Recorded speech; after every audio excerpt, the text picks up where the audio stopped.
Je suis vraiment très blanche. Alors, je vous informe que la présentation d'aujourd'hui, la causerie, sera enregistrée. Donc, si vous ne souhaitez pas apparaître dans l'enregistrement, bien, simplement fermez votre caméra.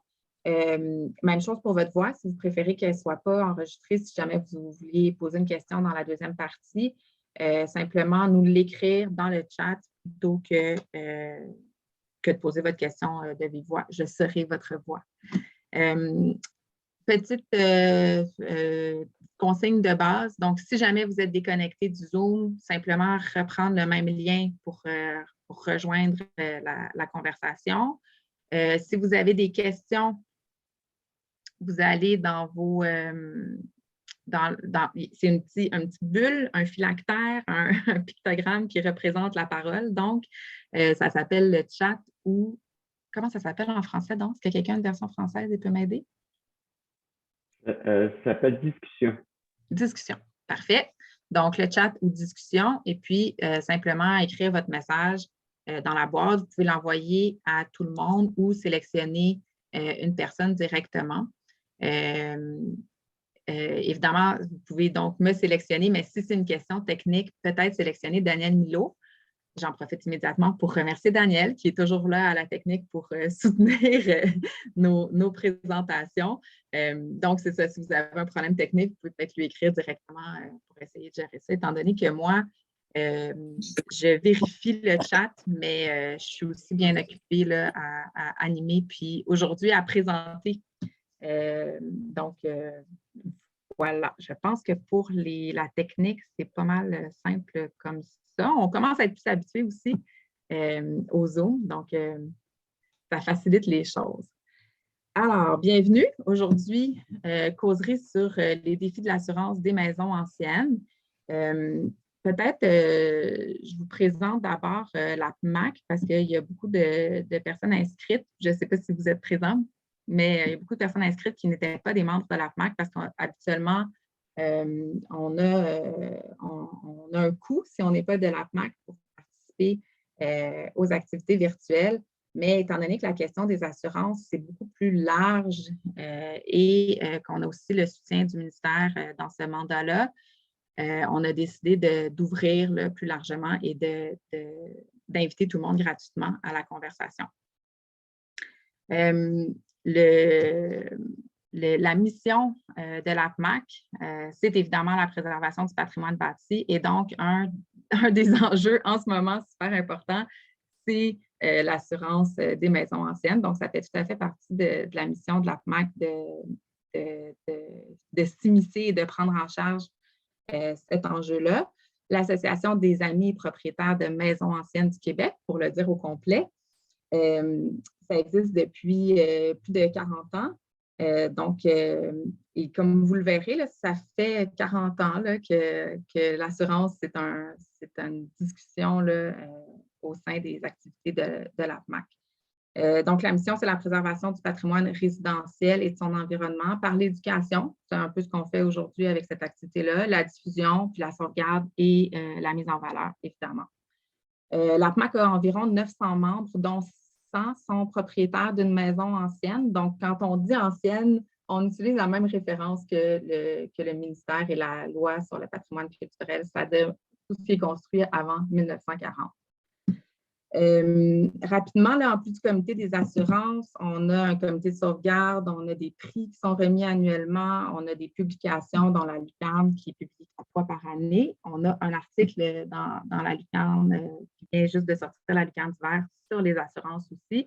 Donc, c'est vraiment un outil d'information super important, la Lucarne.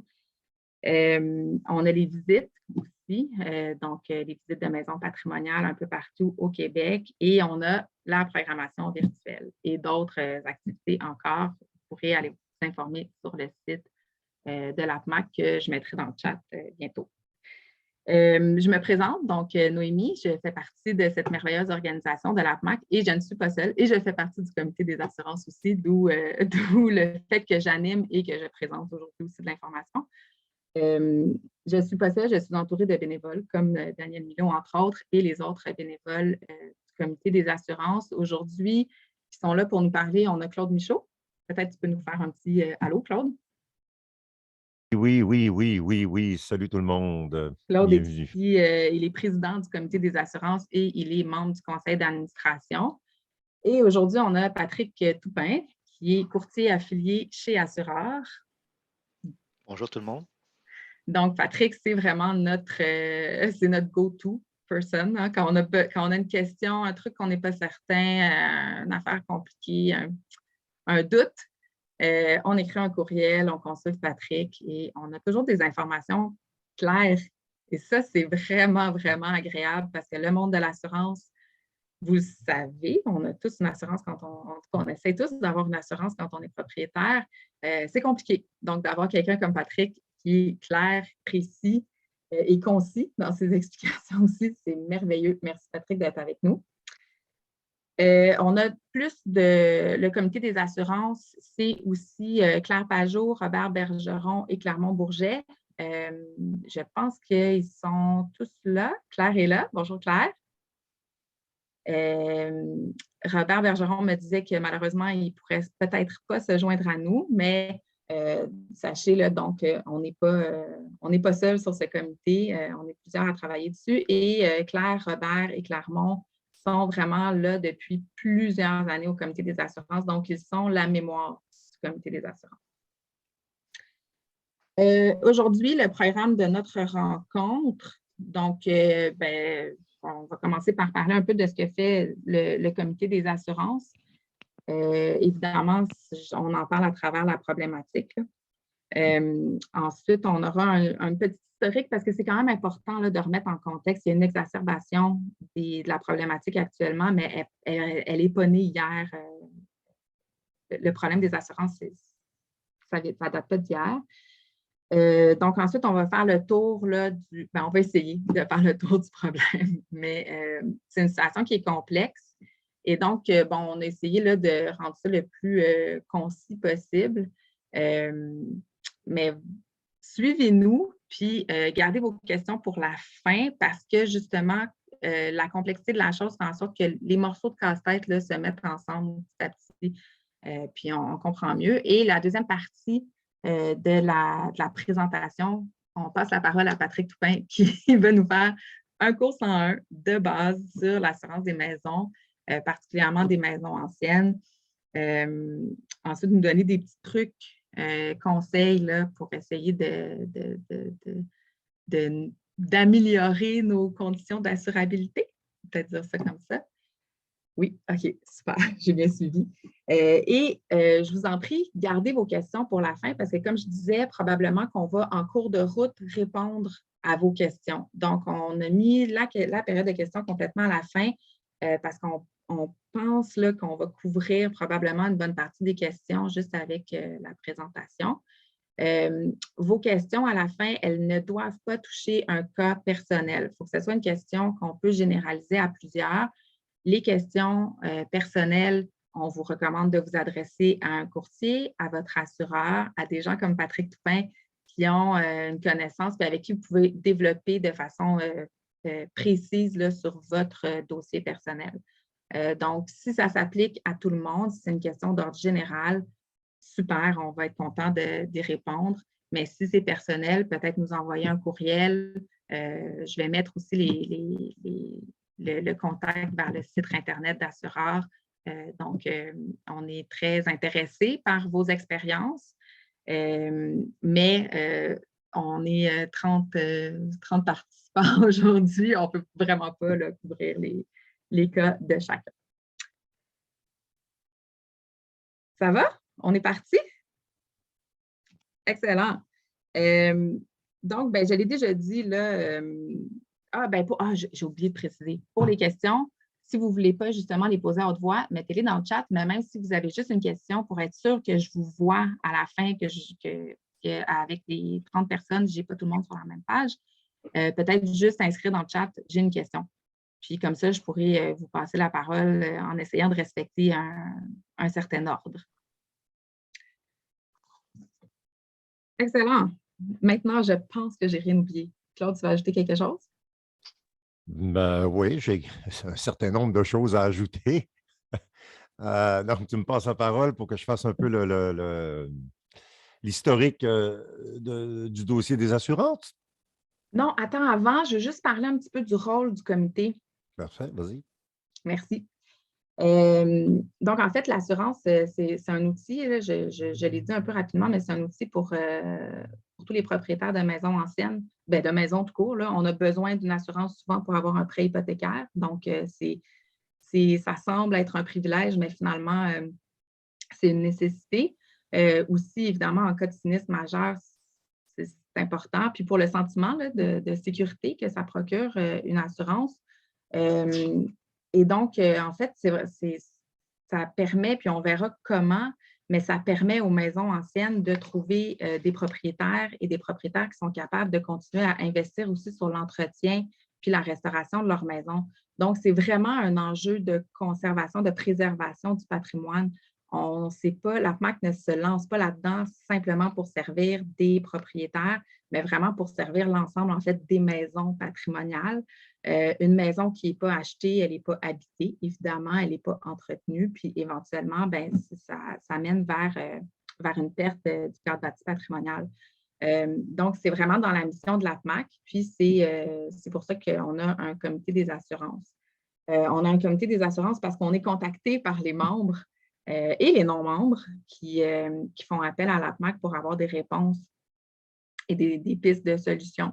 Donc, ça fonctionne. Là, quand les membres nous interpellent pour un problème, ben, on se penche sur la question.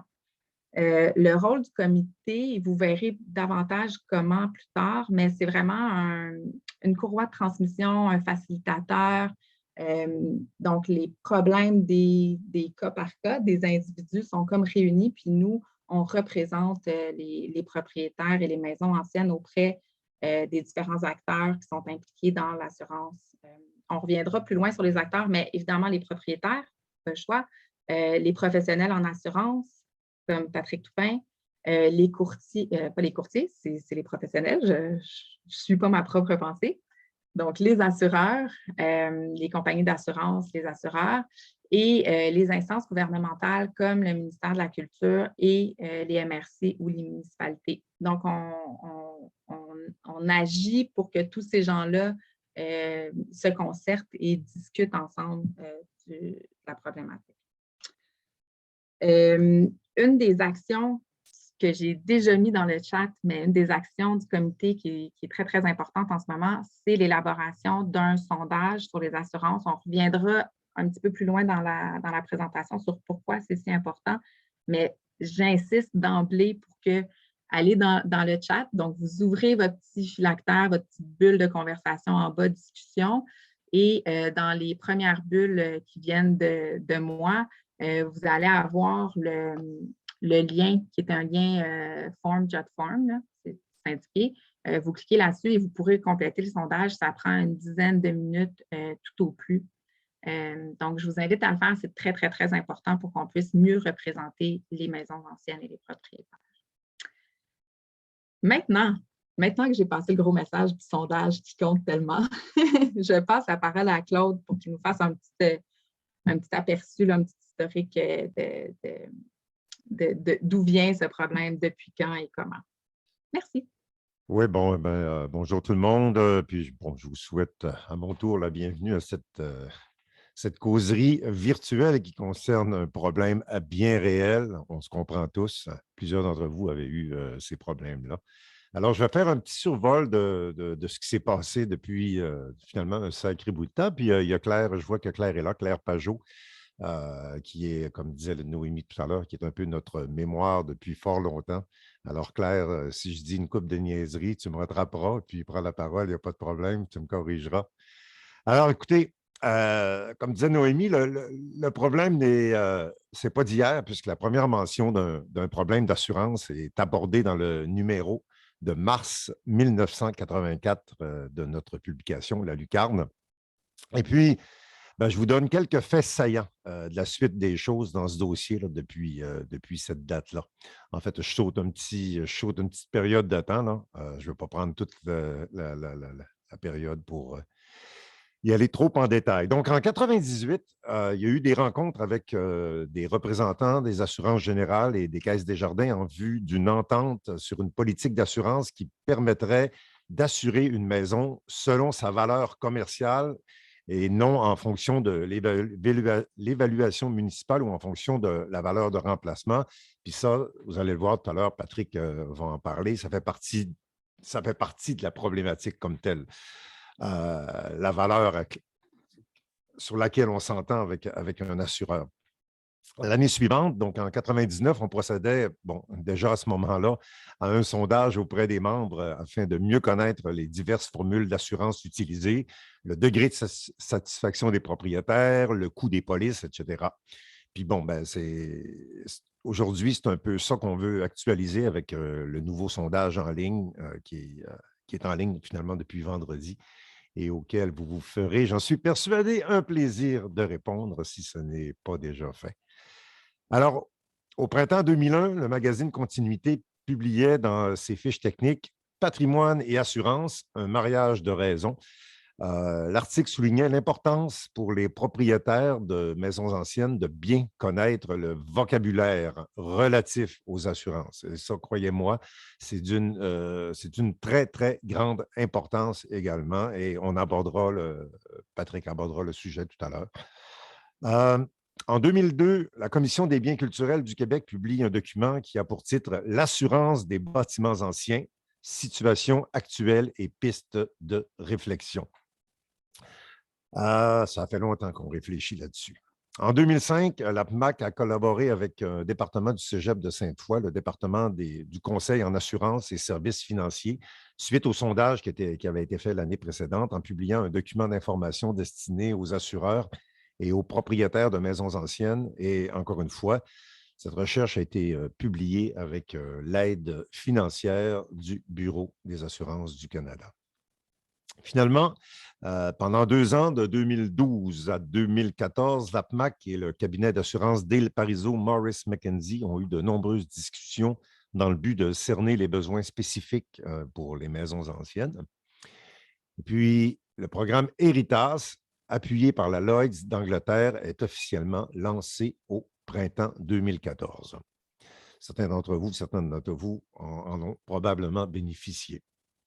1 an plus tard, Dale Parizeau, Morris Mackenzie est acheté par la firme Lucier et ça deviendra Lucier Dale Parizeau qui accepte à ce moment-là de reconduire le protocole d'entente signé avec la PMAC pour assurer la continuité du programme.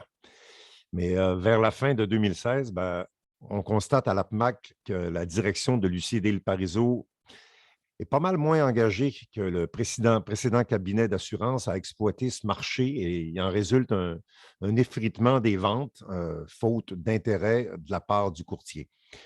Et puis, en juillet 2020, l'assureur et le courtier mettent tout simplement fin au programme.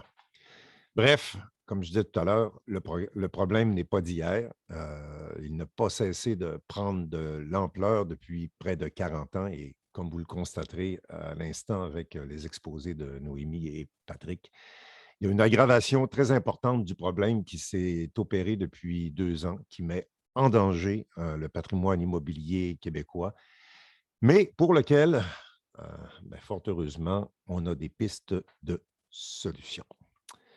Alors voilà, je pense que ça fait un peu le tour là, de ce qui s'est passé depuis 84. Bon, évidemment, j'ai tourné les coins ronds, mais ça vous donne une bonne idée du tableau. Oui, on n'a pas vraiment le choix de tourner les coins ronds, là, parce que Oui, voilà. le comité des assurances existe et travaille depuis longtemps. Donc, évidemment, il faut passer. Petite mise en contexte, là, justement, pour apporter des précisions. Donc, les maisons anciennes, on en compte environ là, entre 300 et 350 000 au Québec, donc construites avant 1940. Nous, c'est ce qu'on utilise comme référence pour maisons anciennes. Ensuite, dans les maisons anciennes, il y a des maisons à statut patrimonial, donc qui ont un encadrement juridique. Les maisons classées, par exemple, Mme Leclerc posait la question. Les maisons classées, c'est un statut de reconnaissance et de protection qui est accordé par le ministère de la Culture et des Communications. Donc, ces maisons-là, c'est vraiment les plus difficiles. Patrick pourra le confirmer. C'est celles qui posent les plus grands défis là, à assurer. Donc, c'est peut-être un enjeu à part. Ensuite, il y a les maisons citées. Donc, ça, c'est des maisons qui ont une protection au niveau municipal. Donc, c'est un règlement municipal de citation là, qui vient protéger, encadrer la maison. Mais ça touche seulement à l'extérieur de la bâtisse. Donc, l'intérieur n'est pas du tout affecté par un statut de citation. Et ensuite, on a des maisons qui sont… Donc, en fait, ces deux regroupements-là, il y a les maisons dans les sites patrimoniaux aussi, que je suis déjà en train d'oublier. Donc, les maisons dans les sites patrimoniaux, c'est aussi seulement l'extérieur de la maison qui est protégé, pas l'intérieur. Donc, ces trois regroupements-là, ça fait environ 4 des 300 à 350 000 maisons anciennes. Donc, c'est un tout petit pourcentage pour lesquels il y a un encadrement pour des valeurs patrimoniales. Ensuite, ça arrive qu'il y a des PIIA, des plans d'implantation et d'intégration architecturale. C'est des règlements municipaux. Là, je vous donne comme un cours de base là, rapide, là, mais c'est très important quand même pour démêler. Donc, les PIA, des plans d'implantation et d'intégration architecturale, c'est un règlement d'une municipalité qui va mettre des critères pour accepter des travaux, des modifications, encore une fois, seulement à l'enveloppe extérieure du bâtiment. Les PIA ne s'appliquent pas uniquement à des secteurs à valeur patrimoniale, ça peut s'appliquer pour un quartier au complet dont on veut protéger certaines caractéristiques. Pour même des nouveaux développements, on installe, on impose pour être sûr de conserver le cadre bâti sur une durée là, pour des transformations et des modifications. Donc, ça, c'est comme une classe à part. Où je voulais en venir. Oui, ensuite, il y a des maisons qui sont inventoriées. Donc, dans un inventaire patrimonial, un inventaire, ça peut être la municipalité, la MRC, mais ça peut aussi être une société historique. Donc, il y a comme différents inventaires comme ça qui sont constitués au fil du temps. Et certains de ces inventaires-là sont repris par le répertoire du patrimoine culturel du Québec.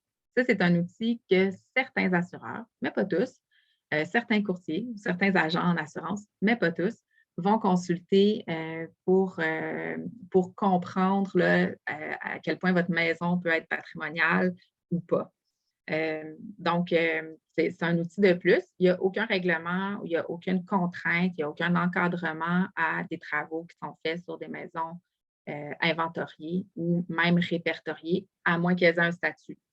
Parce qu'on est, on est par défaut dans le répertoire si on a un statut patrimonial accordé à la maison. Voilà, ça, c'était la base. Ce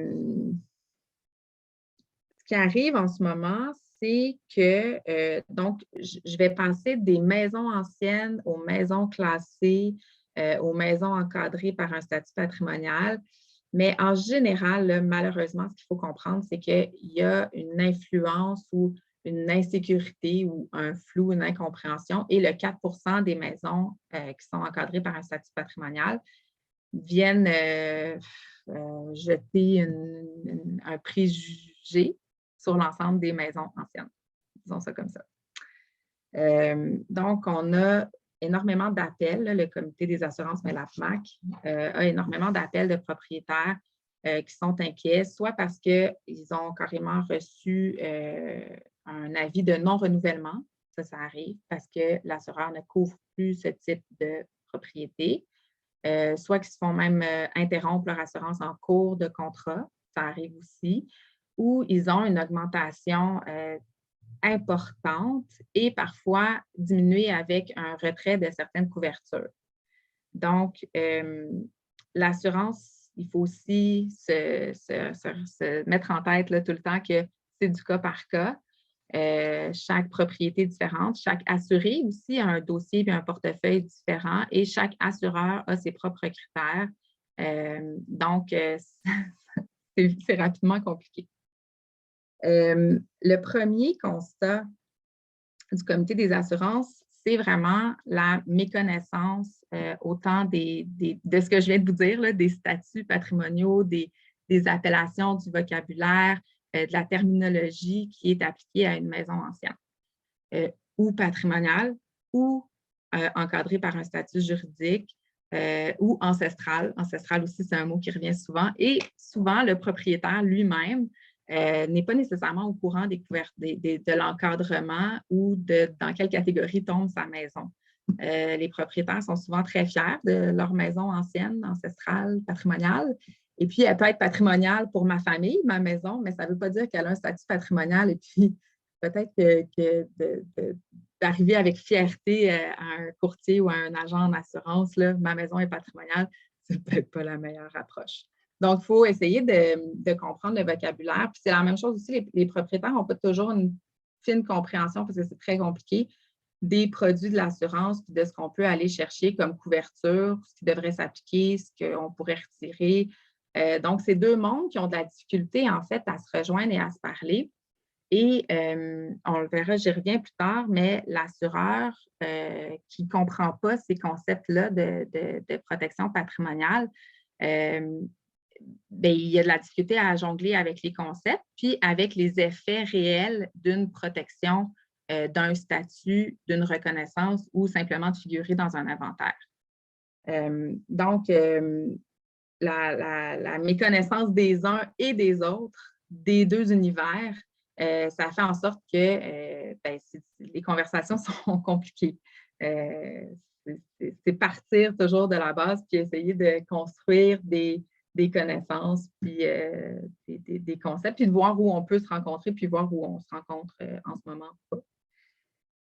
Le manque de connaissances qu'on a constaté, c'est que le manque de connaissances mène à un manque de constance aussi. C'est-à-dire que l'ensemble des assureurs ont des règles et des critères différents. Ça, c'est connu et c'est correct. Puis tant mieux, dans le fond, parce que ça fait en sorte que si on n'est pas assurable chez un assureur, on le sera peut-être chez l'autre. Par contre, des fois, d'un agent à un autre ou d'un courtier à un autre, on n'a pas les mêmes réponses parce qu'ils n'appliquent pas le vocabulaire ou la lecture qu'ils font de leur guide ou de leur directive de la même façon. Donc, cette méconnaissance-là crée vraiment un manque de constance, puis ça devient très, très compliqué pour un assuré parce que c'est insécurisant. On a une réponse oui d'un côté, puis ensuite, on a une réponse ah non, non, non, ça ne fonctionne pas, c'est non de l'autre côté. Puis, on est chez le même assureur. Donc, c'est déjà que c'est un parcours du combattant là, pour une assurance. Donc, essayer de comprendre pourquoi on se fait accepter, puis ensuite on se fait refuser, ça devient vraiment très, très mélangeant.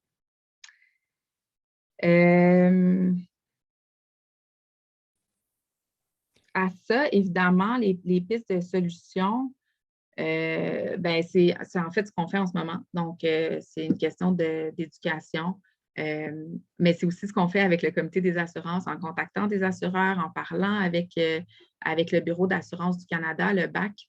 Je vous mettrai le lien dans le chat, mais le Bureau d'assurance du Canada regroupe donc plusieurs assureurs et a aussi ouvert eux-mêmes à l'interne un comité pour essayer de se démêler dans ces enjeux-là puis d'avoir une meilleure compréhension des particularités puis des enjeux des maisons anciennes.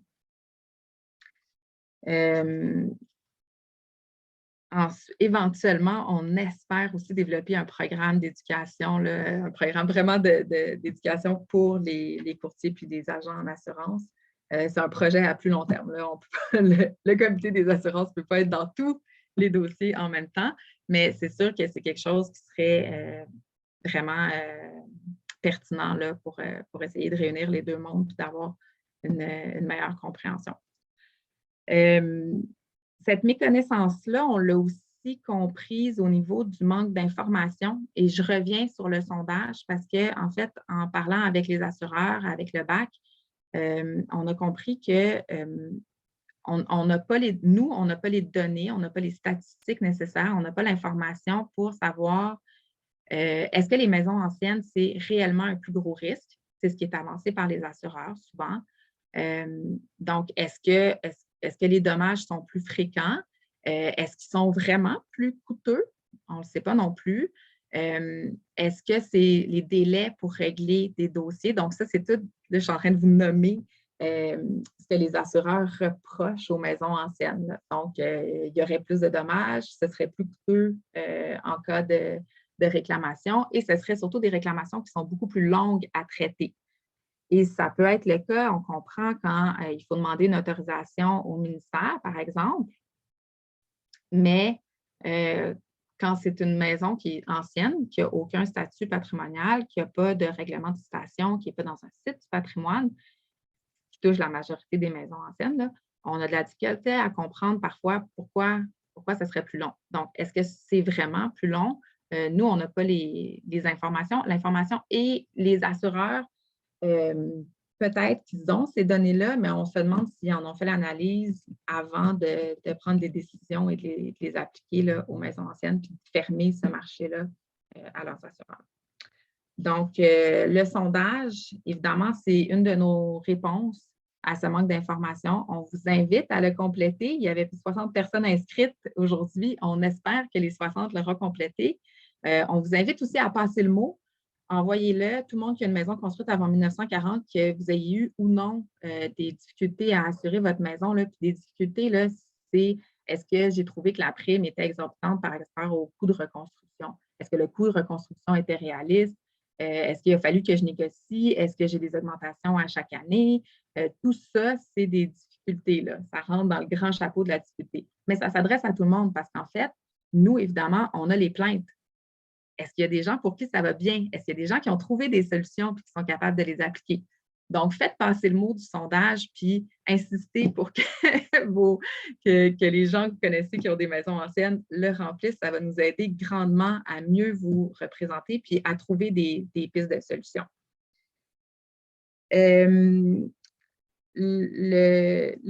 Un autre constat qu'on peut faire, là, en fait, ce qu'on a appris, nous, comme comité des assurances, c'est l'importance de la prévisibilité pour un assureur.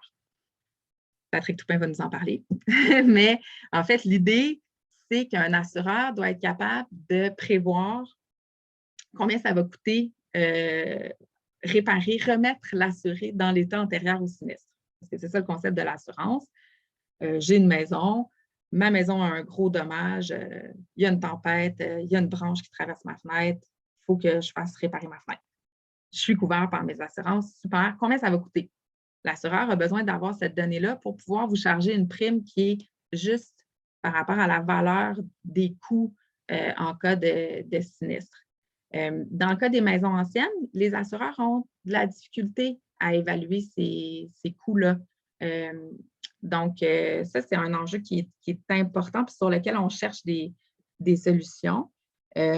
Ensuite, sur les délais, je l'ai déjà mentionné, mais j'y reviens. Combien de temps ça va prendre pour gérer une réclamation? Est-ce qu'il faut que je paye un hébergement à l'extérieur de la maison pendant plus longtemps que pour une maison construite après 1940?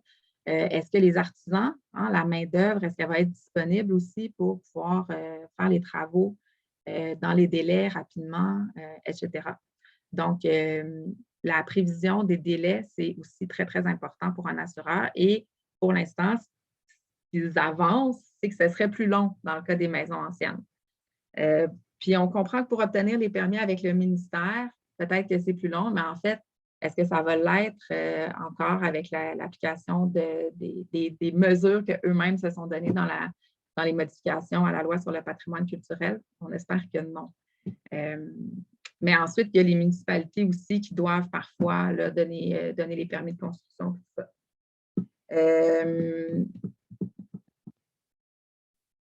Les délais, l'évaluation des coûts. Est-ce que j'oublie quelque chose dans la prévisibilité?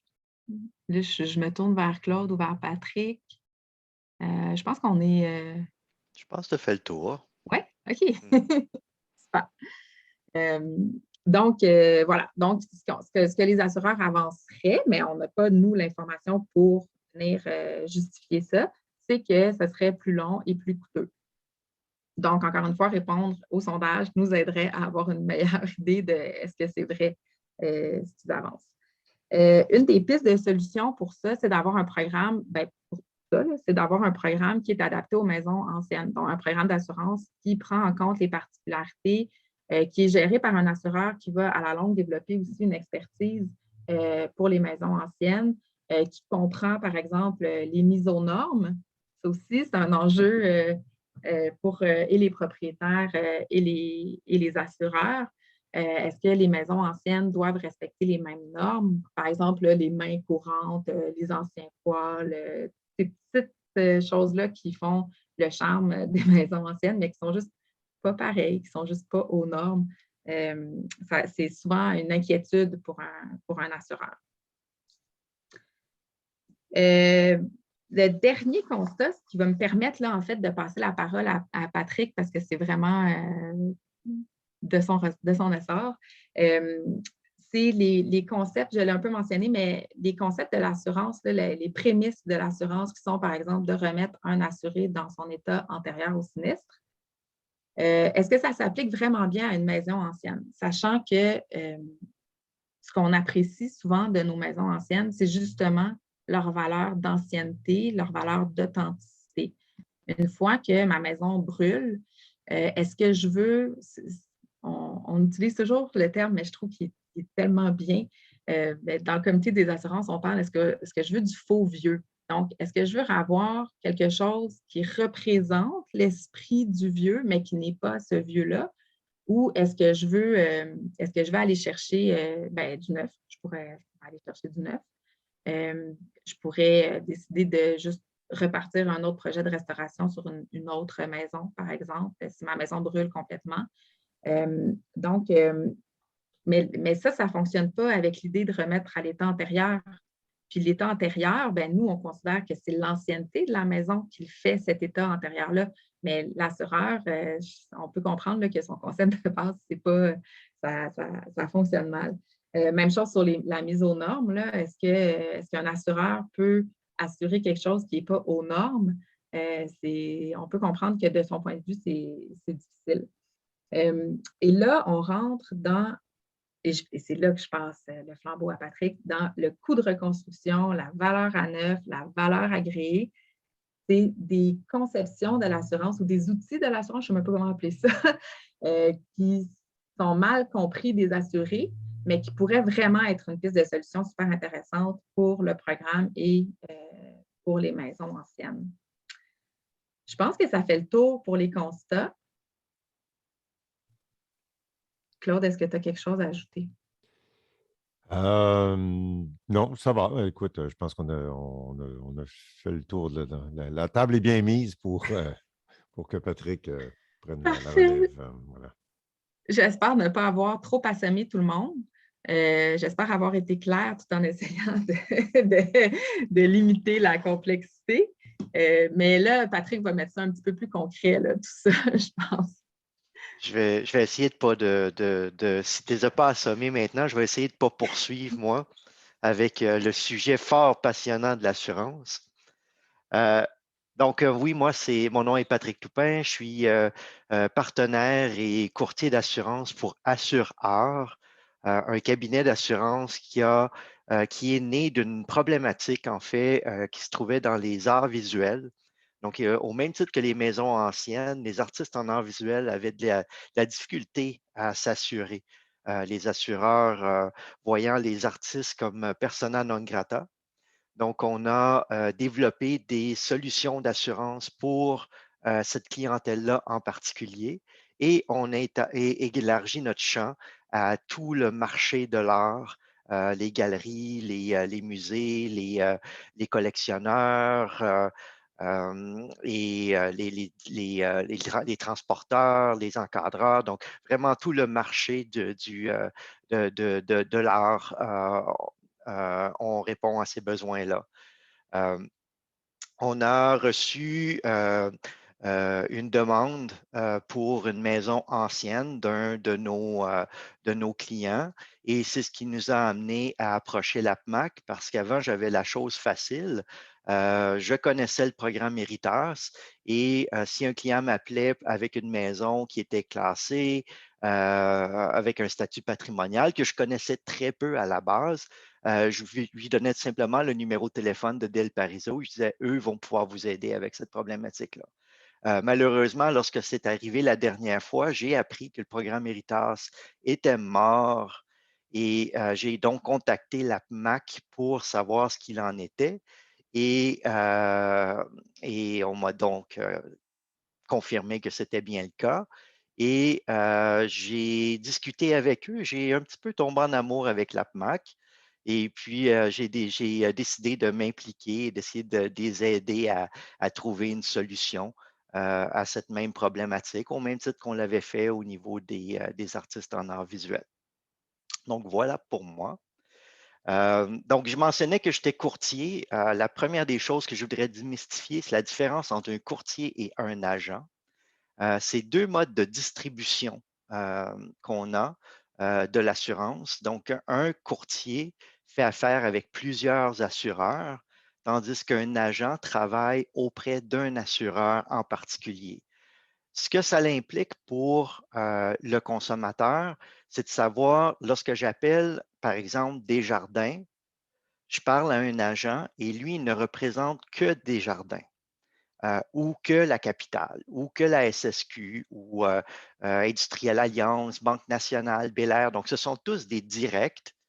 Et si vous avez des problématiques avec cet assureur-là, votre seul recours est auprès vous n'avez pas l'agent ne va pas être là pour vous aider à trouver d'autres solutions. Si la solution à son assureur s'arrête là, il n'y a pas d'autre solution pour vous. Il faut donc retourner faire le même travail auprès d'un autre courtier ou d'un autre agent. Les courtiers n'ont pas accès aux assureurs directs. Donc, un courtier fait affaire avec des assureurs à courtier. Intact, Aviva, l'Unique, Economical. Il y avait RSA, Royal Sun Alliance, qui vient d'être acheté par Intact, donc tu en as fait un qui a disparu. Il y avait AXA, qui a été également acheté par Intact, donc un autre assureur qui a disparu. Il y avait Union canadienne qui a été achetée par Economical. Donc, le marché de l'assurance est en train de se rétrécir grandement. Donc, racheter un rachète l'autre, et ainsi de suite.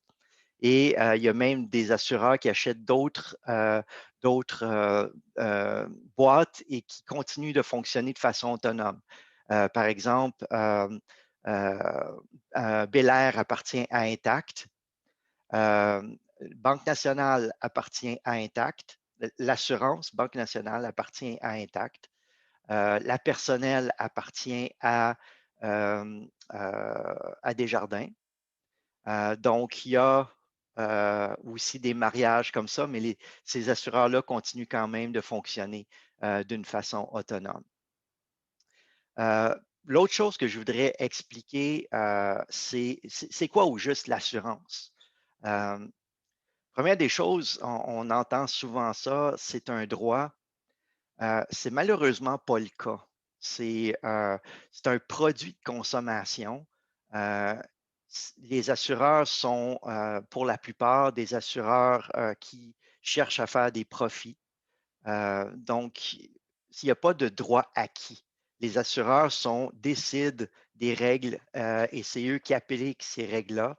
Et ils sont encadrés par des lois, mais les lois visent à encadrer un peu la pratique, mais ne vont pas jusqu'à déterminer les règles de souscription.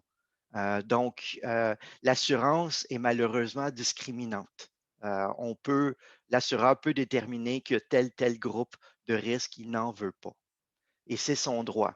Il y a un seul risque que l'assureur est obligé par la loi de couvrir, et ça date de très, très longtemps, et c'est le feu. Donc, il n'y a aucun contrat d'assurance qui ne peut pas couvrir à la base le feu. C'est la seule chose. Après ça, c'est libre recours à l'assureur qui peut décider qu'est-ce qu'il couvre sur son contrat.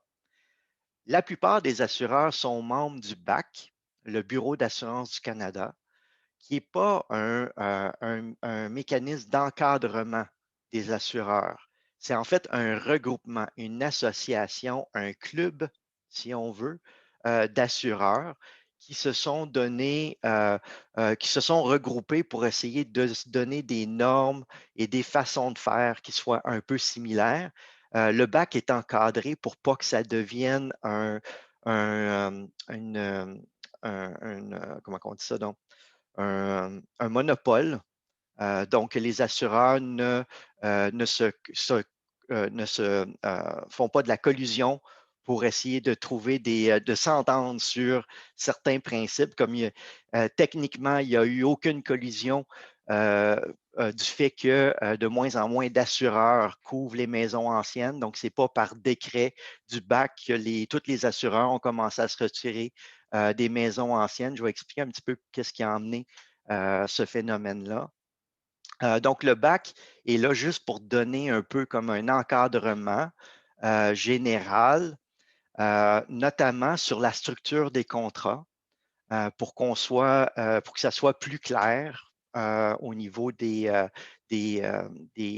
la structure des contrats, donc de façon plus lisible. Et après ça, l'assurance est régie également par l'AMF. Les assureurs sont des institutions financières. Donc, l'AMF encadre au même titre que les banques, les assureurs. En fait, c'est eux autres qu'on pourrait plus voir comme chien de garde. Donc, s'il y a vraiment une problématique avec un assureur, c'est l'instance que vous pourriez communiquer, à qui vous pourriez communiquer pour faire une plainte. Donc, voilà. Qu'est-ce que l'assurance?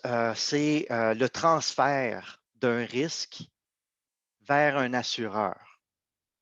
Donc, ce qui est important à comprendre, et c'est ce qui permet aussi d'amener certaines solutions, parce qu'on transfère, à la base, on ne transfère jamais tout un risque au complet à un assureur. On n'en transfère pas tous les risques non plus. On transfère certains risques et il y a certaines limitations et il y a également la franchise qui vient limiter le transfert de risque qu'on met sur l'assureur.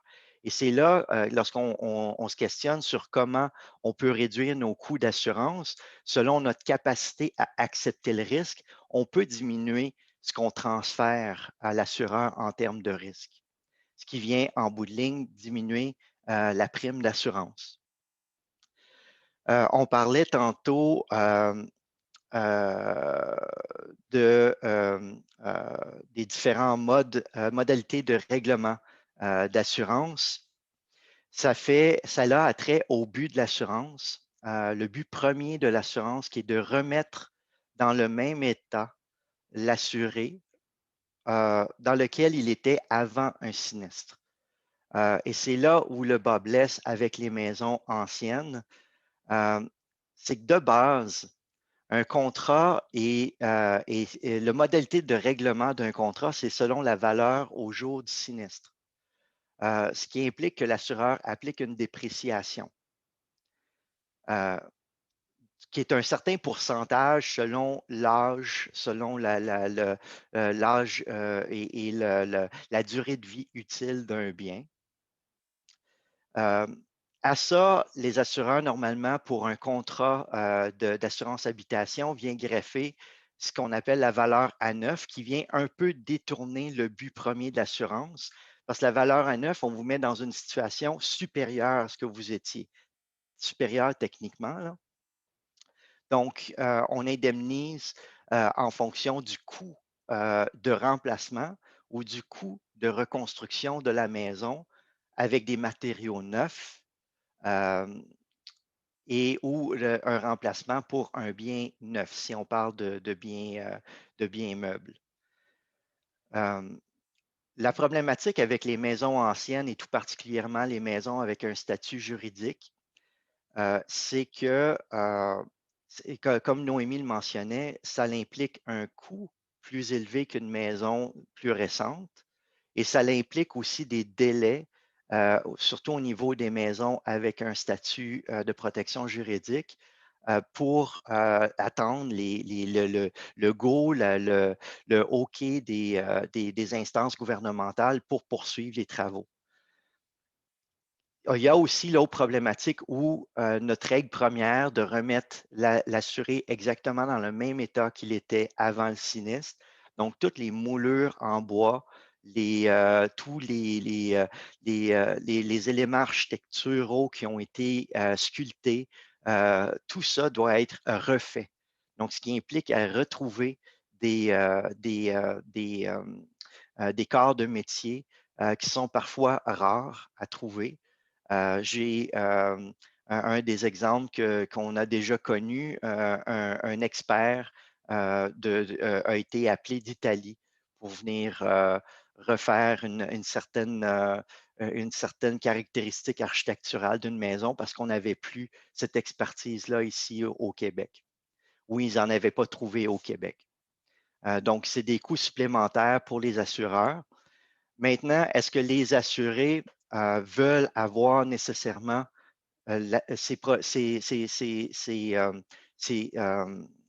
éléments architecturaux-là de reproduite, donc comme Noémie mentionnait tantôt, de faire du faux vieux? Pas nécessairement. Possible, mais pas nécessairement. Mais par contre, les assureurs n'ont pas présentement de produits d'assurance pour les pas nécessairement. Donc, en ce moment, ils se sentent obligés de le faire.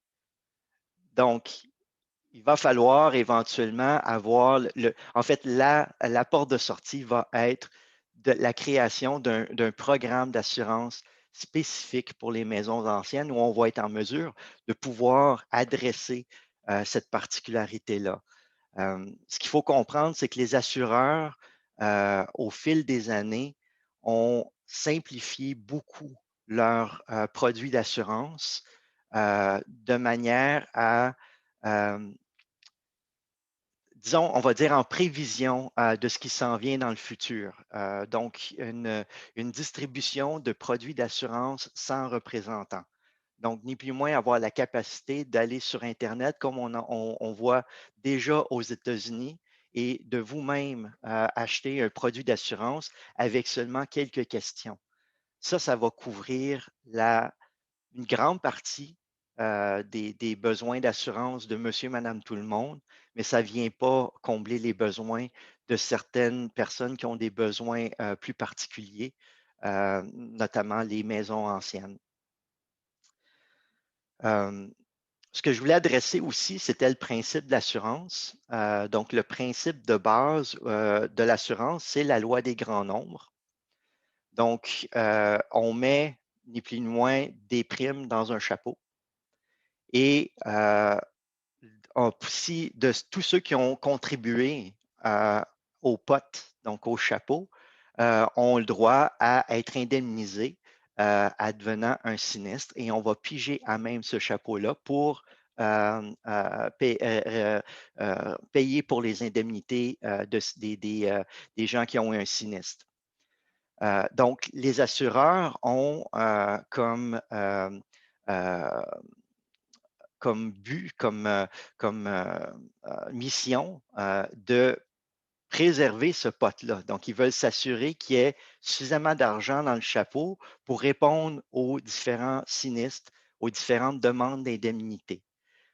Et évidemment, ils veulent aussi se garder un certain montant pour couvrir leurs frais administratifs et après, comme je disais tantôt en débutant, et se garder un profit qu'ils vont remettre à leurs actionnaires.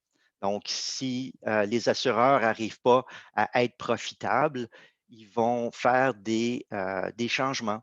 Ils vont modifier leurs règles de souscription. Ils vont mieux encadrer ce qu'ils couvrent. Et c'est un peu ce qui arrive présentement. Et à certains moments, à certaines époques, les assureurs relâchent un peu plus les règles de souscription et il y a certaines époques où ce que les assureurs referment un peu plus leurs règles de souscription. On parle à ce moment-là d'être dans un marché dur ou un marché mou. Présentement, on est dans un marché dur. On est dans un marché dur qui a débuté environ, je dirais, en 2018, donc avant la pandémie. Et il est venu évidemment sans se complexifier, se durcir davantage avec la pandémie. Qu'est-ce que ça donne comme effet? c'est que les règles de souscription, comme je mentionnais, sont rendues beaucoup plus strictes. Les assureurs demandent beaucoup plus de conditions pour assurer certains risques et retirent de leur book, de leur livre, certains risques qu'ils trouvent moins profitables. C'est ce qui arrive présentement avec les maisons anciennes, qui sont classées ou pas. Il y a certains assureurs qui ont pris la décision de ne plus couvrir de maisons anciennes et les assurés reçoivent une lettre plus ou moins avec plus ou moins de délai. J'ai même eu un client qui a eu 15 jours de délai pour se faire dire que l'assureur ne renouvelait plus sa police d'assurance. Certains ont 90 jours, d'autres 60, d'autres 30. Donc, et pour ce qui est de ce délai-là, malheureusement, il n'y a aucune loi qui vient stipuler que l'assureur doit donner un 30 jours, un 15 jours, un 90 jours. L'assureur pourrait se retirer 24 heures avant le renouvellement ou même se retirer en cours de terme s'il le désire. Donc, ce qui est problématique. Au niveau des règles de souscription, pour arrimer, ce qu'un courtier et un agent fait, il pose des questions. Pour arrimer l'assuré avec les règles de souscription. Donc, on pose beaucoup de questions. Ces questions-là, c'est soit pour déterminer les conditions d'assurance, si vous êtes accepté, ou les, raisons, les refus. Donc, qu'est-ce qui peut être refusé? Et peut également déterminer si vous avez droit à certains rabais ou pas. Donc, il y a certaines questions que vous allez trouver des fois un peu impertinentes, comme par exemple, quelle est votre profession? C'est une question qui est en fait relative avec un rabais.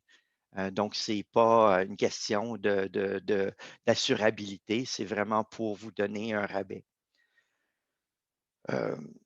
À ce niveau-là, lorsque vous approchez un courtier, ce qui est très important, c'est d'approcher à livre ouvert, donc de ne pas cacher des choses à l'assureur ou au courtier. Mais par contre, de ne pas approcher l'assureur en lui faisant peur, donc, ou le courtier. Donc, souvent, ce qu'on voit d'un cas que je traite ou ce qui ont eu un petit peu de difficulté, certains propriétaires de maisons anciennes en sont très, très fiers, avec raison, et nomment leur maison une maison ancestrale ou maison patrimoniale quand ils n'ont pas nécessairement de statut juridique. Et ça part déjà le dossier très mal. Donc, le courtier qui a moins d'expérience va tout de suite se mettre sur sa garde et dire non, moi, je ne couvre pas, j'ai aucun assureur pour couvrir des maisons patrimoniales. Et puis, ça vient de bloquer tout de suite la discussion.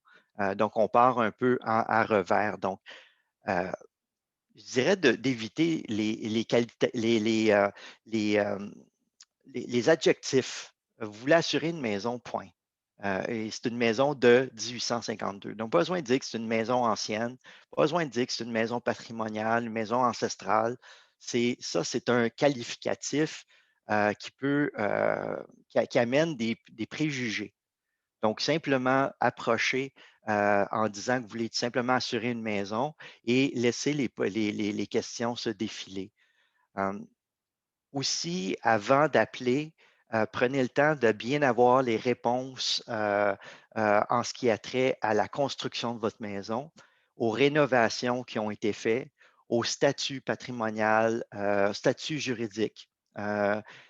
Essayez d'avoir aussi ce que ça implique. Il y a certaines villes qui vont offrir une lettre qui décrit ce qu'ils attendent exactement, que ce soit de par un PIIA ou par leur statut, leur citation.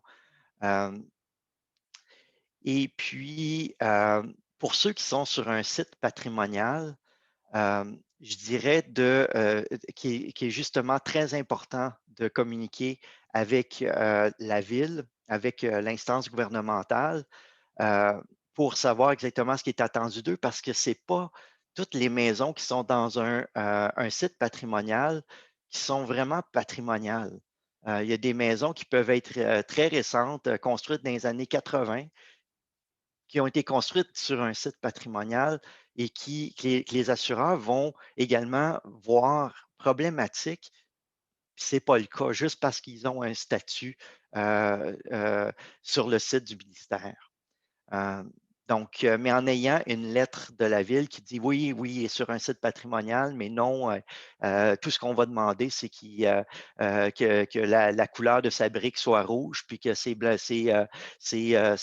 fenêtres soient des fenêtres à guillotine. Donc, c'est ce qu'on va demander.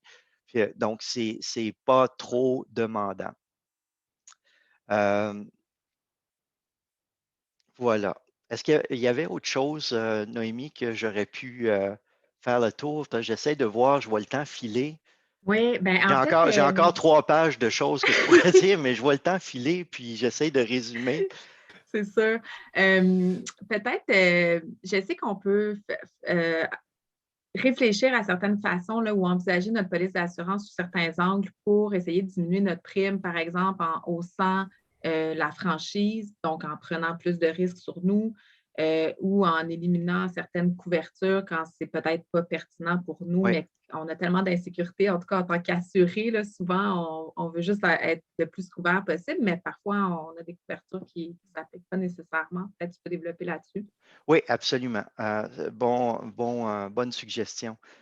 Donc, si on parle un peu des contrats, les contrats sont tous à peu près selon le même cadre du fait que le BAC a établi un contrat de base et ceux qui ont adhéré au BAC, les assureurs, doivent minimalement donner les mêmes protections que les formulaires du BAC. Et les contrats sont normalement selon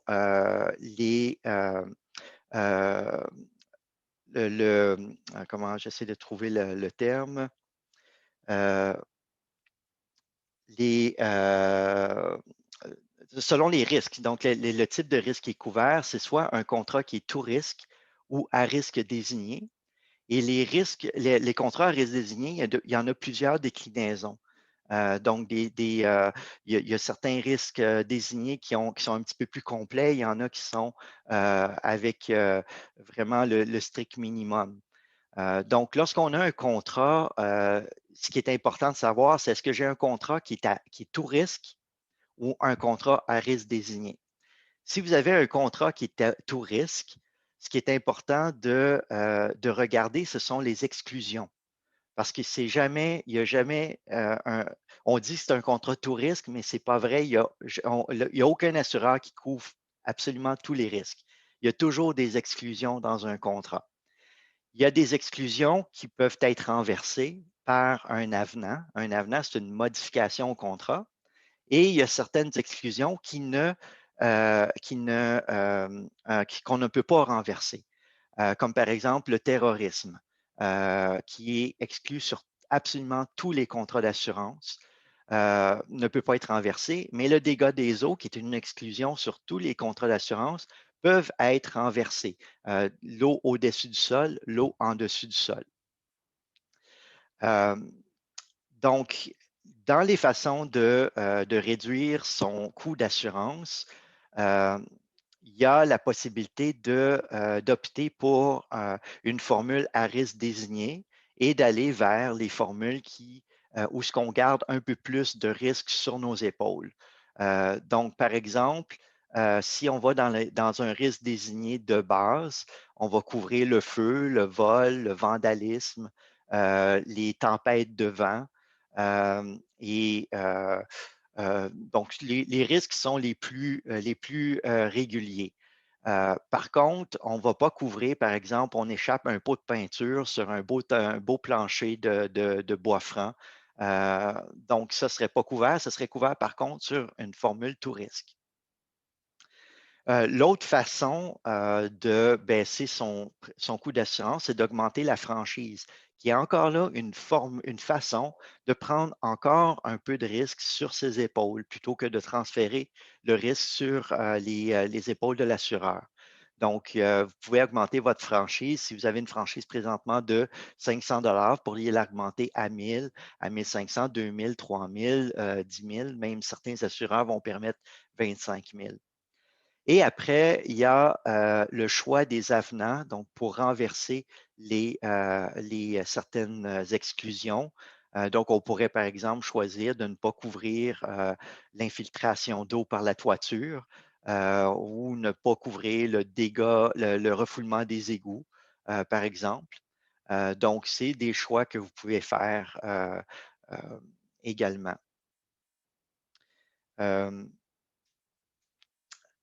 Ce que j'aimerais aussi peut-être aborder, c'est l'aspect lorsqu'on réclame. Lorsqu'on réclame, à moins d'avoir la protection du bon dossier, l'assureur augmente les primes par la suite de 30 à 40 pendant environ 5 ans.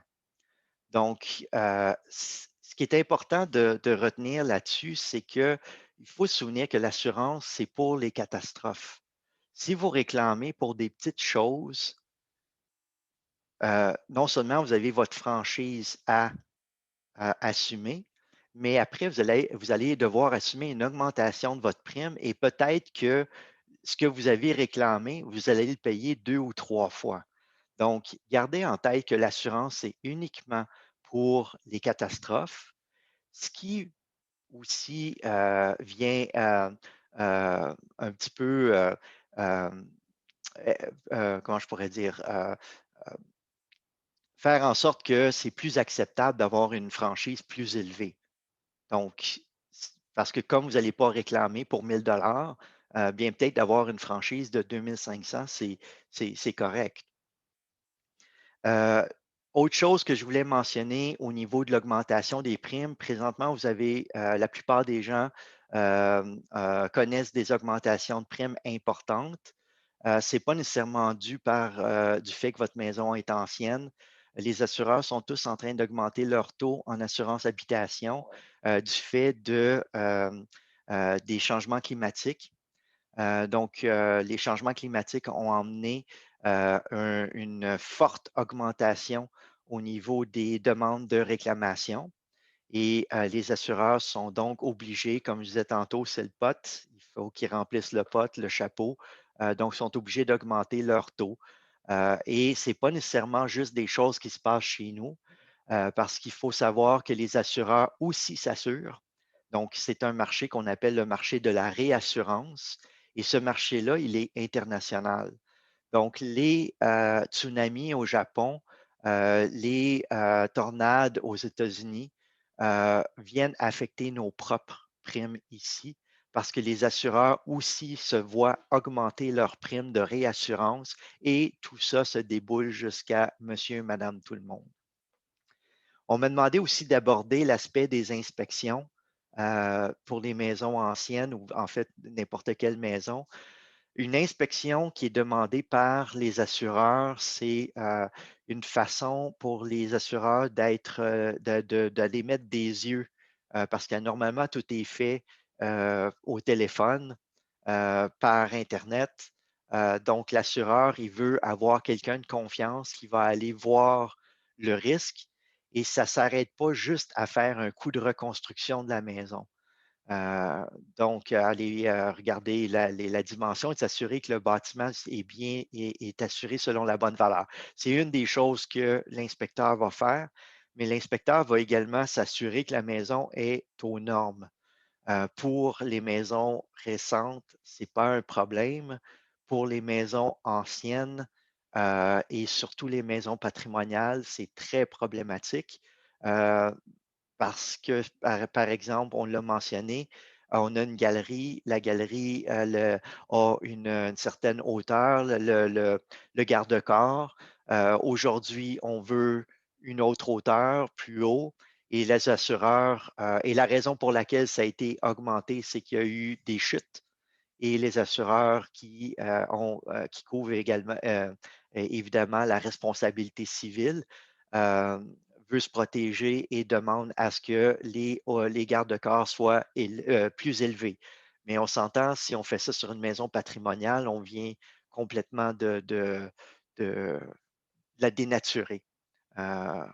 Donc, c'est une autre des raisons pourquoi l'assureur va éviter les maisons patrimoniales parce qu'en plus, les assurés n'ont pas le droit de le faire. Le ministère ou la ville veut justement pas que les maisons perdent leur cachet. Ils vont également regarder tout ce qui est sécurité, donc les distances des poêles à bois, la conception des cheminées, l'état des lieux généraux, si c'est en ordre. Des fois, on va voir comme recommandation sur les rapports d'inspection de faire du ménage. C'est touché.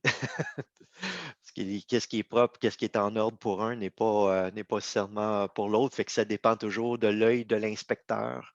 Si tu en attrapes un qui est un petit peu plus OCD, comme on dit, il risque d'être un peu plus demandant là-dessus. Donc voilà, puis après ça, pour ce qui est de répondre à ces inspections-là, c'est une négociation.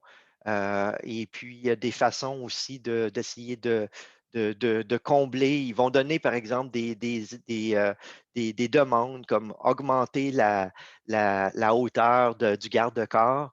Mais il y a d'autres façons aussi de faire les choses. Si c'est une galerie qui est au ras-le-sol, on peut aussi simplement augmenter avec le terrassement la distance, pas augmenter, mais au contraire diminuer la distance entre le terrassement et la galerie, ce qui vient enlever la règle de la taille, de la hauteur du garde-corps. Donc, il y a différentes façons qu'on peut faire les choses sans suivre à la lettre ce qui est donné comme dans le report d'inspection. Donc, discutez-en avec votre courtier, votre agent, et essayez de trouver ensemble des compromis. Ça se fait. C'est possible. Merci, Patrick. Plaisir. J'espère qu'on a gardé l'attention de tout le monde. Est-ce que vous avez des questions? Bien là, on a déjà parlé de la question de l'inspection. Il y avait un commentaire très pertinent là, sur lequel je veux revenir qui est à propos de la durabilité des composantes des maisons anciennes, là, par exemple des fenêtres d'origine qui ont toujours été bien entretenues, qui sont changées, dont les châssis sont changés 2 fois par année. Tout ça, c'est sûr qu'un assureur, quand on lui parle de fenêtres de 200 ans, ça le rebute un petit peu, ça le surprend déjà, puis ça ne l'intéresse pas trop là, souvent de couvrir ça. Et puis malheureusement, ça va être un enjeu aussi avec toute la question de la durabilité. Là, on peut pas, on ne souhaite pas nécessairement remplacer un toit aux 20 ans comme l'assurance le demande si notre toit est bon pour 100 ans. Ça, c'est une question qu'on discute quand on a, avec le bac, entre autres, là, on leur a soumis la réflexion, là, cet élément-là à réfléchir parce que pourquoi remplacer ce qui est encore bon? Surtout avec ce qui se passe au niveau de l'environnement, on ne veut pas juste jeter pour jeter. Donc, les assureurs vont devoir là, justement se questionner là-dessus. Claude? Oui, ben, il y avait une question également de Mélanie Descoteaux qui vient de quitter, là, qui disait je crois qu'une partie de la clé passe par l'entremise des instances gouvernementales. Le gouvernement, ce n'est pas une compagnie d'assurance. Bon, évidemment, on travaille avec eux. Ils nous facilitent la vie sur certaines choses. Ils nous accompagnent dans nos négociations avec les différentes pistes qu'on a trouvées sur lesquelles on travaille. Mais en même temps, bon, je ne crois pas que la solution va venir de là. C'est certain qu'avec la nouvelle loi sur le patrimoine et qu'ils obligent les municipalités à faire un inventaire, ils ont créé là des dommages collatéraux, en fait, auxquels ils n'avaient pas pensé. Et c'est pour ça que, bon, finalement, ils sont maintenant à la table et on discute ensemble, évidemment, pour une solution pérenne qui serait simple pour tout le monde et lorsqu'on appellerait dans cette compagnie-là un nouveau programme qu'on recherche, ben, il y aura quelqu'un d'intéressé au bout de la ligne qui sait exactement de quoi on parle, qui n'aura pas peur du vocabulaire, peu importe le vocabulaire qui est utilisé par l'assuré qui est au bout du fil, au bout de la ligne. Donc, voilà, c'était juste pour faire une précision sur ce commentaire-là de Mme Descoteaux. Oui. Oui. D'ailleurs, c'est ça, je lisais tous les commentaires, puis aussi pour faire du chemin sur ce que tu disais de Noémie et Claude, euh, beaucoup de la solution va passer par un programme vraiment spécifique où on va pouvoir adapter les règles de souscription aux maisons anciennes. Donc, entre autres, Mme Descoteaux mentionnait comme quoi que les matériaux sont dépréciés selon les matériaux modernes. Et puis, elle a tout à fait raison. Euh, donc, une toiture en métal du début du siècle qui a très bien été entretenue, les vis, les vis resserrées et remplacer les éléments. Et pour un assureur, va tout de même demander à ce que la toiture soit remplacée aux 50 ans. Donc, ne voudra pas couvrir cette fameuse toiture-là. Donc, ça va demander à un assureur qui ait une sensibilité à comprendre les caractéristiques d'une maison ancienne et les matériaux de très haute qualité qui ont été utilisés dans le passé et qui sont encore très bons aujourd'hui. Donc, ça va être le but d'un programme. Toujours, Madame, vous aviez tellement de bons commentaires, Madame Descoteaux. Donc, différents programmes, différentes catégories. Donc, à même un programme, d'avoir une de différentes formules d'assurance qui pourraient répondre aux différents besoins, désirs des assurés. Donc, une formule, oui, où est-ce qu'on va reconstruire une fausse maison, une fausse vieille maison, pareil, à identique. Donc, cette prime-là va être plus élevée. Une qui serait un peu mitoyenne, où est-ce qu'on s'entendrait, OK, correct, on va remettre l'extérieur exactement comme il était ou dans la même nature, mais l'intérieur va être refait entièrement moderne. Et un autre où ça va être fait avec des matériaux qui sont modernes, mais qu'on va simplement maintenir la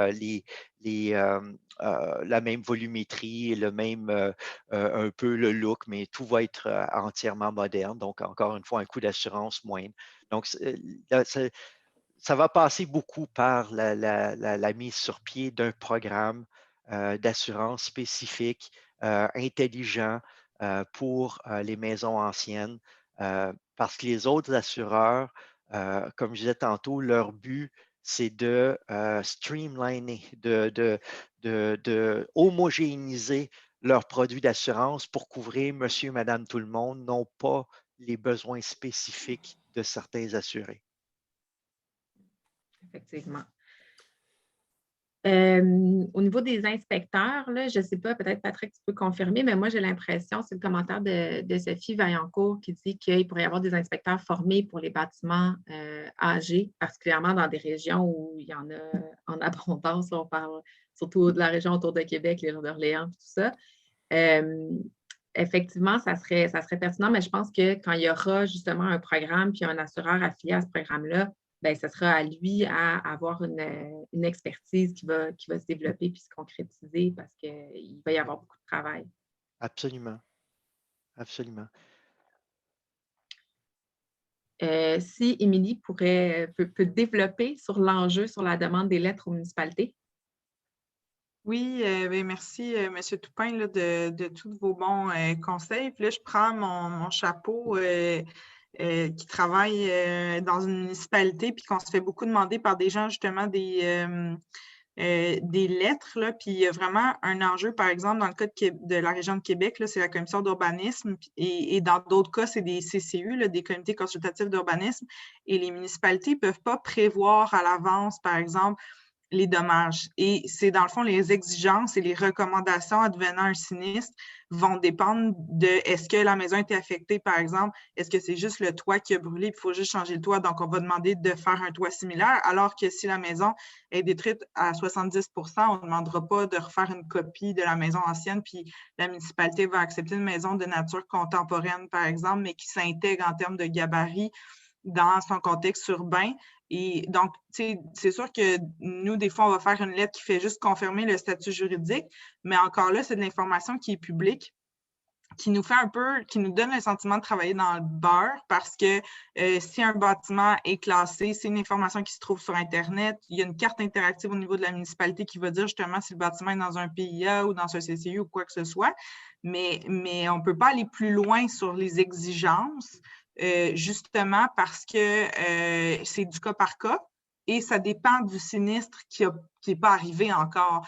Fait que finalement, ça nous fait énormément travailler pour pas de résultats, dans le sens où nous, on ne sait pas trop finalement après ça à quoi ça sert. Fait que en tout cas, moi, je vois un enjeu là, de référer systématiquement, admettons, les citoyens vers la production d'une lettre ou d'un courriel qui finalement ne dit pas grand-chose, outre le gros bon sens que si la maison brûle au complet, on ne demandera pas une copie. Là. Puis même si c'est un bâtiment classé, même si on a eu ces discussions-là aussi avec le ministère de la Culture, puis si un bâtiment est perte totale, on ne demandera pas un faux vieux, comme disait Noémie au départ. Ouais. Au niveau des municipalités, règle générale, vous appliquez une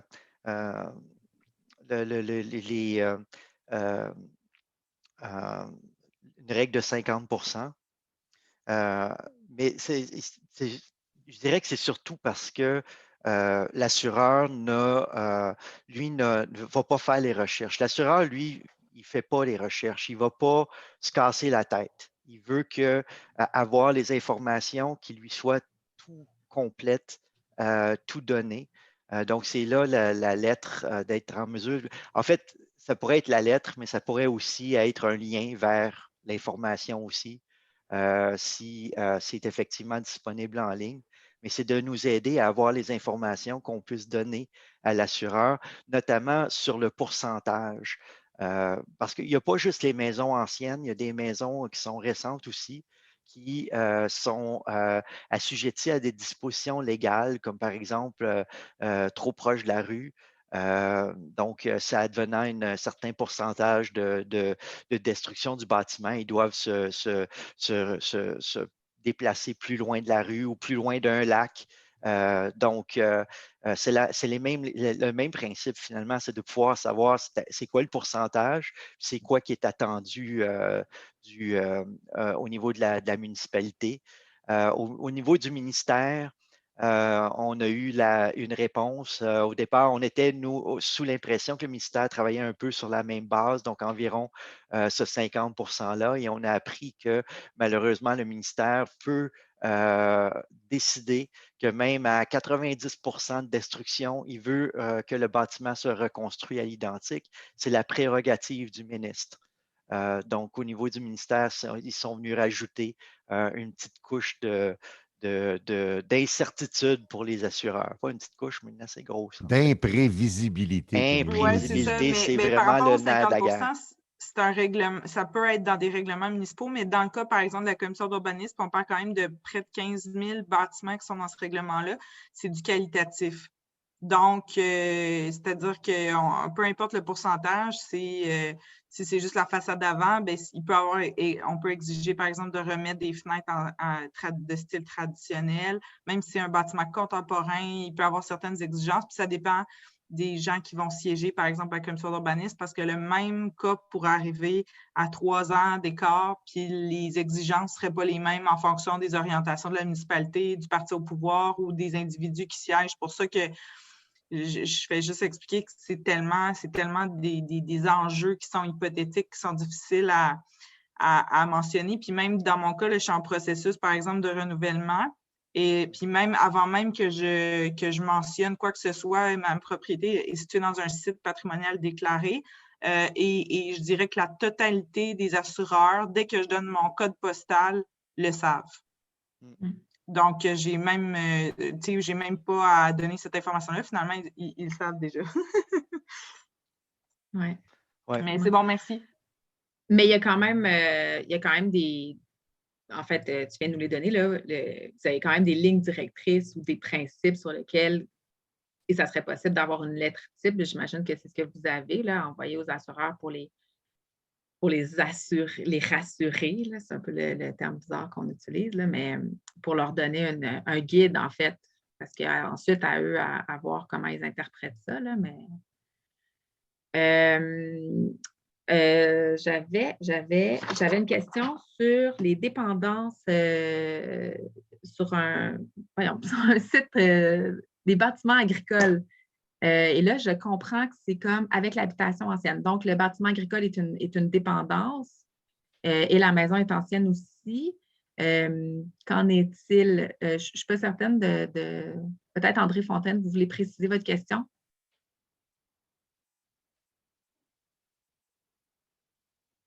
Peut-être que... Bonjour. Ah, voilà. Vous entendez? Oui. OK. Présentement, on a une maison ancienne, elle n'est pas classée.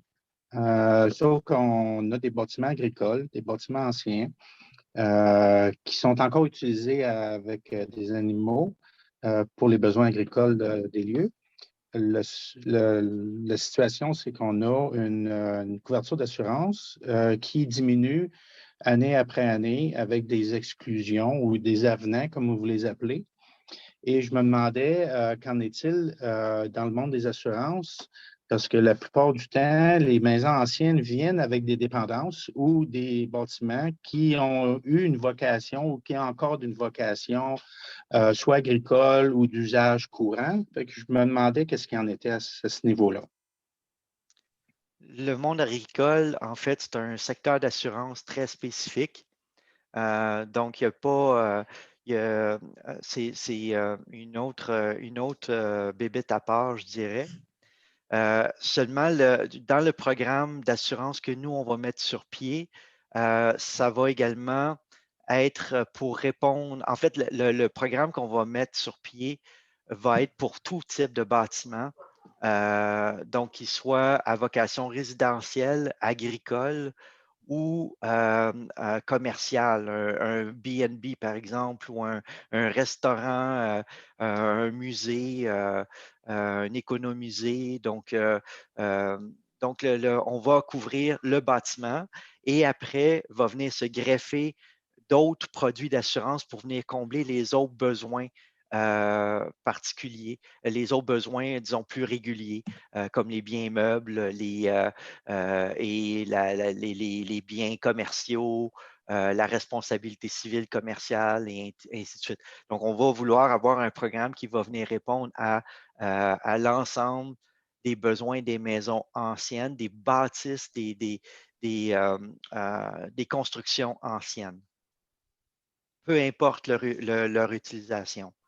Mais par contre, pour ce qui est du risque agricole, ça va demeurer dans le département agricole, géré par des courtiers et des assureurs agricoles. C'est vraiment une spécificité. Par exemple, moi, je ne connais absolument rien de l'agricole et je réfère ces risques-là à des courtiers vraiment spécialisés là-dedans. Et moi, ayant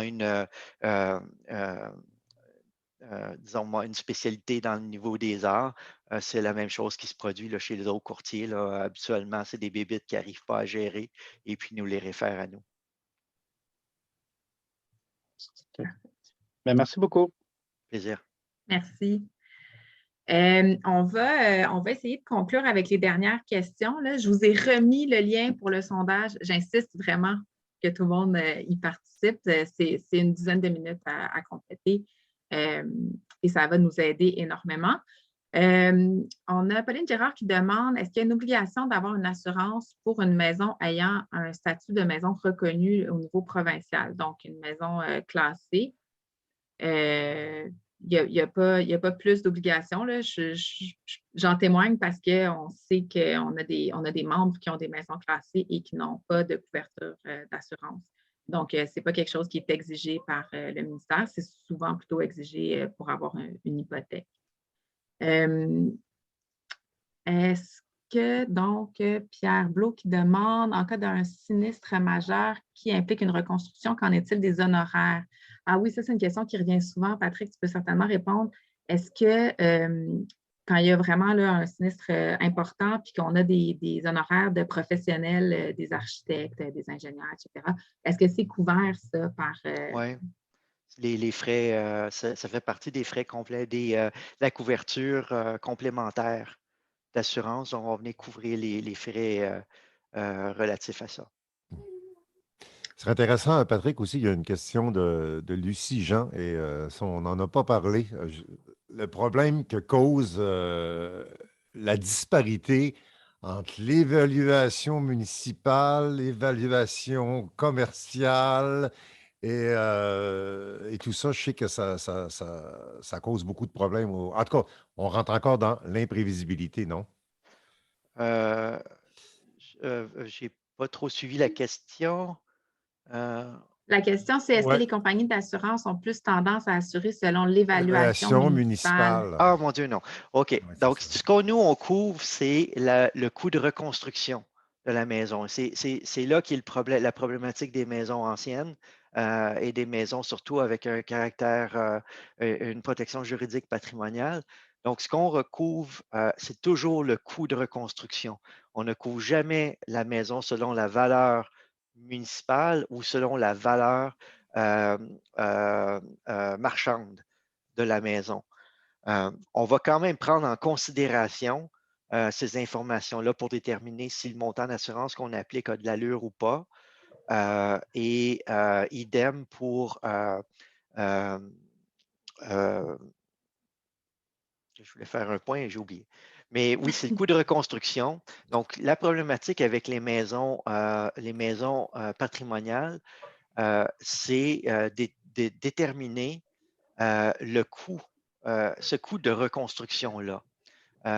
Parce que la façon que les évaluateurs, ce que les évaluateurs font, ou les outils de calcul de reconstruction, ce qu'elles font, c'est qu'elles calculent d'abord selon la valeur à neuf, et après, elles ajoutent un pourcentage global sur le montant qu'on a obtenu.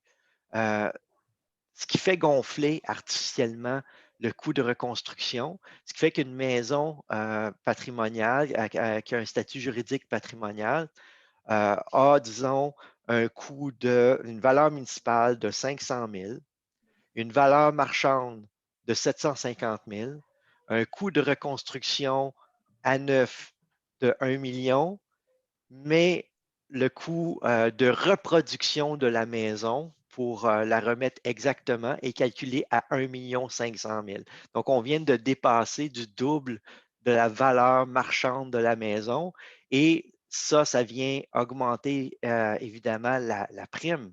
Plus le montant d'assurance du bâtiment est élevé, plus la prime est élevée. Et on dépasse habituellement la capacité de payer de l'assuré. C'est une autre des problématiques des assureurs en ce moment pour laquelle ils ne veulent pas s'embarquer avec les maisons patrimoniales. Parce que eux, comme leur règle numéro 1, c'est de remettre l'assuré dans le même état qu'il était, ils veulent l'assurer pour 1 500 000 pour être capable de refaire exactement la maison comme elle était. Mais là, après ça, il va charger une prime de 15 000 et l'assuré va dire « Es-tu fou? » Mais à ce moment-là, ce que je comprends bien, c'est qu'il ne faut pas hésiter avec notre courtier ou notre assureur à aborder le thème de l'entente de gré à gré. Je veux dire, pour les gens qui veulent, encore une fois, pas avoir du faux vieux, dire, si ma maison du 18e siècle passe au feu à 80 Ben, écoutez, vous me donnerez temps et puis ça sera ça. Je pense que c'est possible de faire ça. Oui, Ah, il y a effectivement, tantôt je parlais des modalités de règlement qui étaient de base la valeur au jour du sinistre, auquel la plupart des contrats ajoutent la valeur à neuf en avenant. Il est possible aussi de faire ajouter par avenant la valeur agréée. Théoriquement, ça existe, sauf qu'il n'y a pas d'assureur régulier qui le fait présentement. Un programme d'assurance aurait cette possibilité-là, de pouvoir s'entendre sur un montant, puis dire, ben, c'est ça qu'on couvre, puis la titre, on va se reconstruire avec le montant qu'on aura établi. Cette valeur agréée-là, elle existe chez les assureurs de maisons de haute valeur. Donc, Chubb, Intact, la garantie maintenant Intact Prestige parce qu'il a été acheté par Intact. Donc, ces deux assureurs-là et d'autres assureurs de maisons de haute valeur vont donner la valeur agréée pour les maisons patrimoniales, les maisons anciennes. Dernière question que je vais soumettre à Patrick Toupin parce que ça revient souvent, ça aussi. Juste avant, je veux dire que l'enregistrement va être disponible. Donc, pour les membres, vous avez juste à vous connecter à votre profil membre puis aller dans Souvenir des activités passées et vous aurez l'enregistrement qui sera déposé là, probablement dans le courant de la semaine. Donc, vous pourrez revoir la présentation au besoin, mais il y a plus d'informations sur le site de l'APMAC, sur les liens aussi que j'ai mis, donc celui du BAC. Je vous ai mis celui d'assureur aussi, si jamais vous avez des questions précises. Oui, je vous rappelle le sondage une dernière fois. Et la dernière question, en fait, Patrick, c'est est-ce qu'on peut avoir uniquement une responsabilité civile? Et là, je sais que la réponse est un petit peu complexe parce que la réponse, c'est un peu ça dépend. Mais oui, une réponse la en réponse assurance, c'est simple, souvent ça dépend. ouais. Mais si c'est une police d'assurance commerciale, c'est possible de prendre seulement de la responsabilité civile. Ça n'existe chez aucun assureur résidentiel, assureur de ligne personnelle, de prendre uniquement de l'assurance de responsabilité civile. Ça vient toujours avec soit des biens meubles pour les locataires ou un bâtiment pour les propriétaires. Donc, il n'est pas possible de prendre uniquement la responsabilité civile pour une maison, à moins d'assurer votre maison principale et c'est votre chalet. Là, il est possible d'ajouter une extension de responsabilité civile pour venir couvrir la responsabilité civile du chalet en tant que tel. Donc, ça, c'est possible, mais ce n'est pas tous les assureurs qui vont accepter de le faire. Donc, c'est une extension. Donc, vous avez 2 millions de responsabilités civiles sur votre maison à Montréal et on rajoute un avenant d'extension, puis on vient mettre l'adresse du chalet sur ce qui est votre chalet, votre résidence secondaire, disons, dans Quaticook, peu importe. Parfait, merci. Alors, ça va mettre fin à notre présentation. On a largement débordé le temps qu'on avait, mais c'est toujours ce qu'on fait dans le cas des assurances parce que justement, la réponse, c'est jamais oui ou non. C'est toujours peut-être que, ou par là, ou avec ceci, ou avec cela. Je vous invite surtout à discuter avec votre courtier ou votre agent parce que pour le moment, en attendant d'avoir un programme d'assurance, c'est une des solutions. Je pense qu'il y en a beaucoup comme Patrick qui sont créatifs, qui sont intéressés, qui peuvent vous offrir des solutions auxquelles on ne pense pas parce que ce n'est pas notre domaine. On ne comprend juste pas comment ça fonctionne vraiment. Donc, j'espère qu'on vous aura outillé, qu'on aura répondu à vos questions. Et puis, je veux remercier encore une fois le Comité des assurances parce que vraiment, c'est un travail d'équipe. Je remercie Patrick Toupin d'avoir pris son dimanche après-midi pour être avec nous. Claude aussi, qui est là tout le temps à mes côtés dans toutes les nombreuses rencontres du Comité des assurances. Claire, qui fait énormément de contacts avec les membres, elle parle beaucoup aux gens et elle a fait énormément de rédaction pour présenter de l'information.